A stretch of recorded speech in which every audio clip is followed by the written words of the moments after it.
Ange et confiance en soi. Rapport? Oui ou non? La réponse tout de suite dans cette vidéo. Hey les gens, je suis Maggie et je suis là pour vous tourner une nouvelle vidéo. Bah oui, sinon je serais pas là, c'est logique, enfin je le crois. Alors comme je vous avais vu, aujourd'hui ça va être sur les anges et la confiance en soi. Bon, je pourrais dire confiance en soi comme je pourrais dire problème de la vie, mais je suis partie pour ça au début, donc je vais garder ça. Donc, pour savoir ce que c'est un ange on sait tout ce que c'est, mais il y a plusieurs types d'anges. Il y a les anges gardiens, qu'on connaît tous, et ceux qu'on ne voit pas, qui sont là pour nous épauler tous les jours, pour nous guider le bon chemin. Mais par contre, on ne les voit pas, on ne les touche pas. Des fois même, on ne les entend pas. Ce qui est un grave problème, hein, sachant qu'on ne suit pas ces instincts, sachant que ces instincts sont souvent liés à ces anges, quoi. Et après, nous avons les anges gardiens terrestres, c'est-à-dire les gens en chair et en os comme vous et moi, qui sont là pour vous guider sur le bon chemin. Oui, logique, comme je l'ai dit tout à l'heure en fait.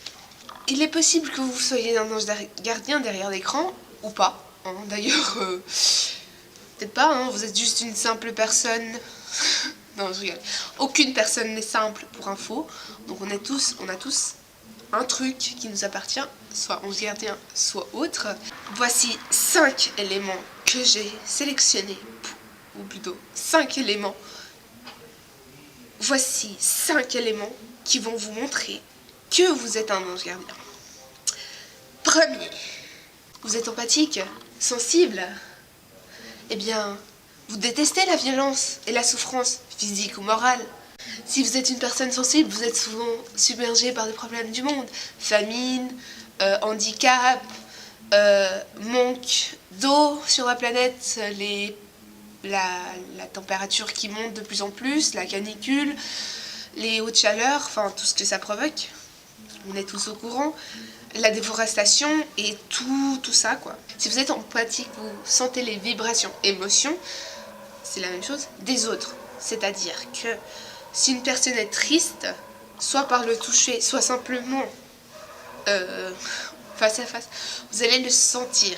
C'est-à-dire que vous allez sentir que la personne, elle va mal, et du coup, vous savez par anticipation que vous devriez aller doucement avec cette personne. C'est-à-dire que même si la personne ne le vous montre pas, que ce soit proche ou non, vous allez sentir qu'elle est mal. Donc vous allez vers elle et vous allez essayer de la réconforter.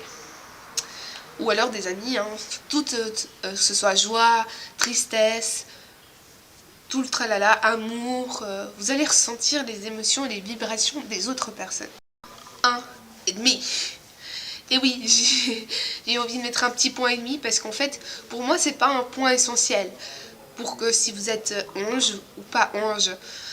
C'est juste que, comme vous êtes empathique, bah, vous avez un but précis dans la vie. Et ce but précis, c'est ni la fortune, ni la gloire, bien que ça nous intéresse à tous, hein, mais votre but précis, si vous cherchez vraiment au fond de vous, c'est qu'est-ce que je veux être heureux dans la vie, comment je veux obtenir. C'est pas la richesse, ni la fortune, ni la célébrité, mais bien, bel et bien, être épanoui dans notre travail. Généralement, ces personnes vont finir médecin, psychologue, être thérapeute, tout ce qui englobe l'aide aux personnes, ça va vous amener à ça. 2. Est-ce que vous avez déjà fait des rêves lucides? Eh bien moi oui.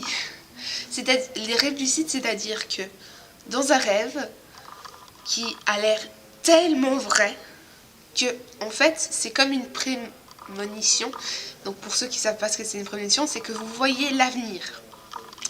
Quand vous voyez un avenir, c'est que, par exemple, une image que vous avez, par exemple, ça m'est déjà arrivé d'un lieu que je n'ai jamais visité. Moi, j'étais là, mais d'où il me vient?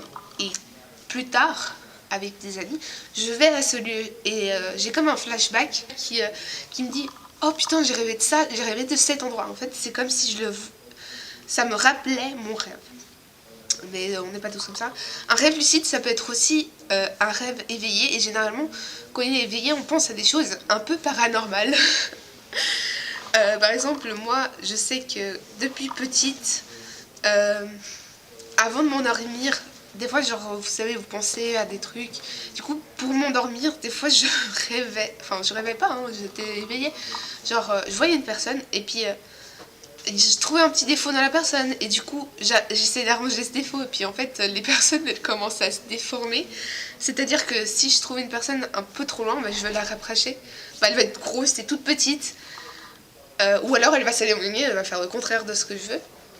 Et si je ramène la personne, bah après elle peut être fine, genre un pouce quoi, et puis vous avez juste la tête et les bras, après les bras sont longs, petits, enfin comme vous voyez des fois dans les dessins animés avec les transformations, vous savez. Donc ouais, on fait des petits rêves éveillés magiques et paranormales. 3. Alors, du coup, avec tout ça, on attire les gens. On attire les gens, quoi? Avec des problèmes, bien sûr. Inconnus ou même des inconnus, attention. Genre, imaginez, vous êtes tranquille, peinard, assis sur le banc d'attente pour aller voir votre médecin. Et puis, un petit inconnu, il commence à vous parler et tout. Et puis, là, il commence à vous parler de vos problèmes. Et vous êtes là, ok, on s'en bat les couilles. Mais vous êtes là et du coup vous donnez les conseils. Vu qu'on projette une allure rassurante et apaisante, ça veut dire la même chose mais on s'en fout, bah ça va aider les gens à venir vers nous. C'est ce qui va attirer en fait les gens, vu qu'on est rassurant et apaisant pour eux, hein, c'est ce qu'on transmet. On a peut-être forcément en colère, on est là. J'ai envie de parler à personne, dégagé, ou je vais vous niquer vos races. Mais en fait, comme ça n'a personne, en fait, non, pas du tout. Tu l'écoutes, génial. 4. Alors, on vous dit que vous êtes une vieille âme, vous savez trop pour votre âge, que vous avez trop de connaissances sur votre âge. Et oui, les anges gardiens terrestres savent plus qu'ils ne devraient savoir pour leur âge. C'est-à-dire, j'ai tel âge et on me donne 20 ans de plus. Non, je rigole. Au niveau du savoir. Hein. Je parle au niveau du savoir. Physiquement, ça peut être autre chose. Donc, j'exagère peut-être hein, sur l'âge. Mais 20 ans de plus, on vous donne. Et du coup, en fait, c'est comme si vous aviez été à l'université sur des choses que vous savez. Ou alors, vous êtes très curieux et vous allez chercher. Du coup, vous allez encore agrandir votre savoir.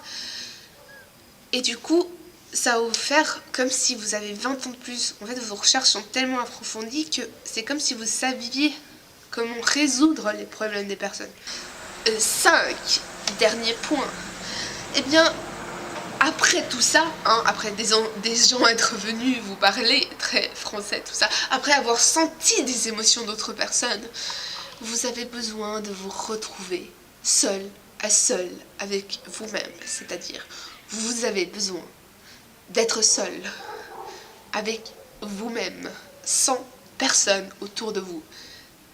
Sachant que je suis un ange gardien,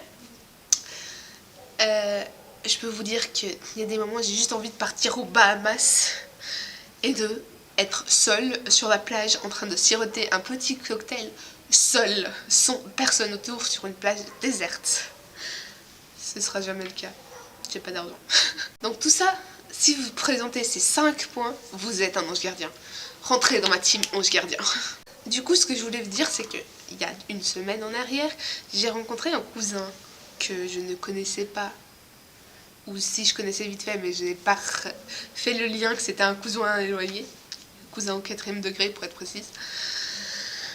Et du coup, mon cousin, bah, genre, il s'est senti apaisé, rassuré, et il a commencé à me parler de ses problèmes. Vu qu'on dégage une apparence rassurante et apaisante, donc le mec commence à me raconter à sa life sur qu'il est triste, déprimé, tout ça.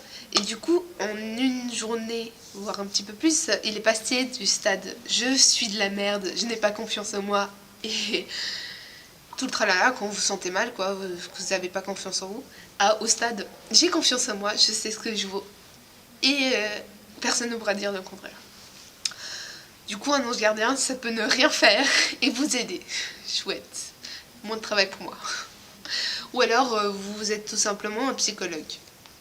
Voilà. Du coup, pour résumer, si vous êtes un ange gardien, vous avez l'air désintéressé et passionné. Deux trucs totalement distincts, mais oui. On n'est pas logique. Donc on a une allure attirante et apaisante. On est souvent une source d'espoir, d'inspiration, de soutien et de guérison. Donc souvent on nous appelle les guérisseurs, enfin on a d'autres noms que anges gardiens terrestres, parce que c'est un peu long à prononcer, donc on nous connaît souvent par d'autres noms. Du coup, j'espère que vous avez compris. J'espère que vous avez aimé. Et je pense que je vais faire plein d'autres du genre paranormal et problème de vie. Mais oui, je vais en faire plein d'autres parce que ça m'intéresse. Et je pense qu'il y a beaucoup de liens entre le paranormal et la vie réelle.